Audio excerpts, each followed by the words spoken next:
No niin, rauhaa munkin puolesta ja haluan tässä kertoa teille muutamia asioita, mitä on ollut sydämen päällä viime aikoina. Ja haluan tässä sanoa teille semmoisen asian, että ennen kaikkea onko pyhä henki mukana näissä mun sanoissani ja että se pyhä henki saa vaikuttaa ihmisiin, ketä tuntee samalla lailla kuin itse ja että sydän saa olla avoinna teille, kun kuuntelevat tätä asiaa.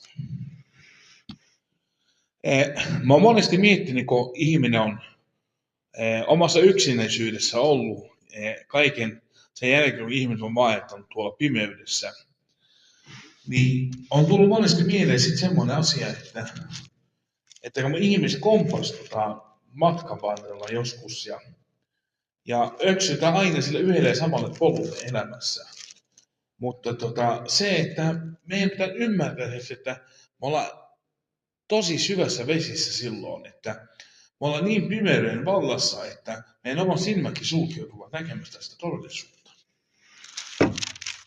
Ja sen haluan sanoa teille, että monesti kun me ollaan siellä pimeyden tiellä, niin olisi hyvä niin välillä ottaa huomioon ja ymmärtää sen, että Jumala puhuu meille silloinkin, kun meillä on vaikeaa.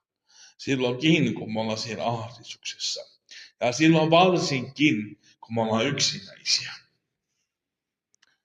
Se, että me ei pidä koskaan aliarvioida meidän Jumalaa.